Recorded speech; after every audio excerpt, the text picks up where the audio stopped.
سے بہت سارے فائدے گنائے جاتے ہیں نا. روزہ رکھنے سے کینسر نہیں ہوتا, روزہ رکھنے سے جسم کے فاسد مادے ختم ہو جاتے ہیں, نکل جاتے ہیں. ڈاکٹرز بھی مشورہ دیتے ہیں مہینے میں ایک مرتبہ, ہفتے میں ایک مرتبہ باڈی کو فری چھوڑنا چاہیے.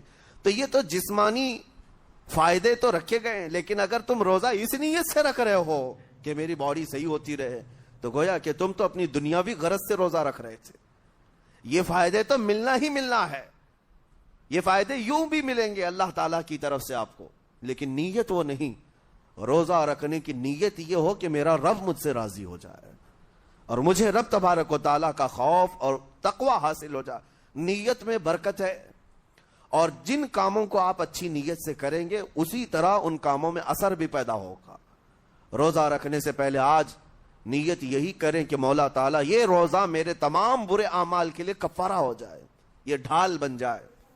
جانتے ہیں آپ اپنے نفس امارہ کو روکنے کا سب سے بہترین آلہ بھوک ہے. بھوک, جتنا آدمی بھوک کے ذریعے سے اپنے نفس کو مار سکتا ہے دوسری کوئی چیز نہیں. آپ دیکھیں اس رمضان المبارک میں بہت ساری حلال چیزیں آپ کو حرام کر دی گئی ہیں, یعنی سحری سے لے کر افطاری تک.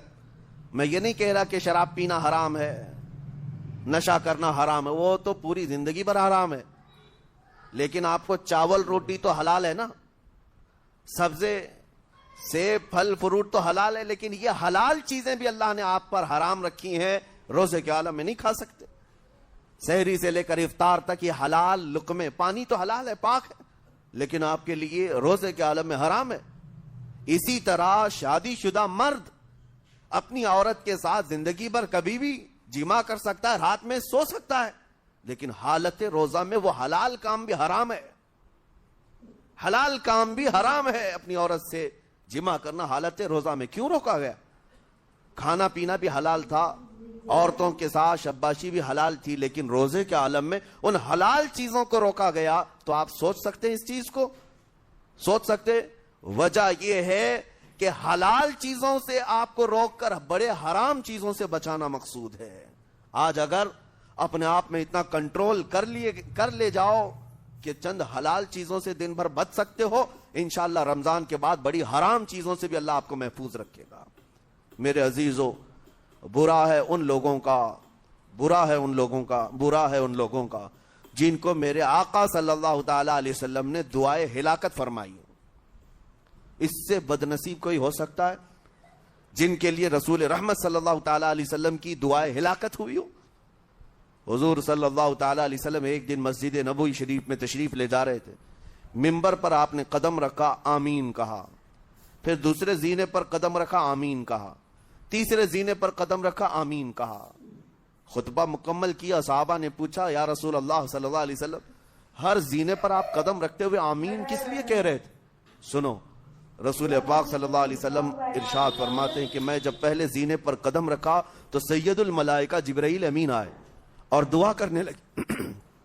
کیا دعا کیا؟ یوں کہا, یا رسول اللہ صلی اللہ علیہ وسلم وہ شخص ہلاک و برباد ہو جائے جو آپ کا نام سنے اور پھر اس کے بعد درود نہ بھیجے. حضور فرماتے میں نے آمین کہا. حضور کا نام سنتے ہی آپ کی زبانوں پر درود آ جانا چاہیے. اللہم صلی علی سیدنا محمد وآلہ وصحبہ وبارک وسلم.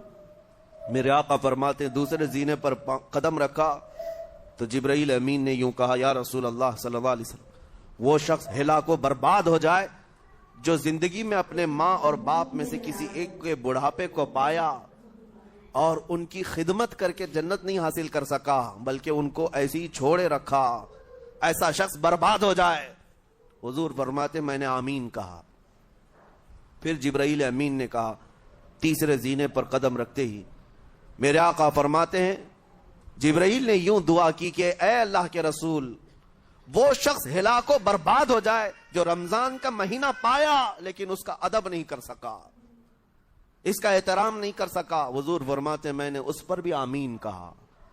جس کی ہلاکت کے لیے جبرائیل امین دعا کر رہے ہوں اور اس دعا پر سید الانبیاء آمین کہہ رہے ہوں, ایسے شخص کی بربادی کا کیا انجام ہو سکتا ہے؟ وہ کتنا بد نصیب ہوگا.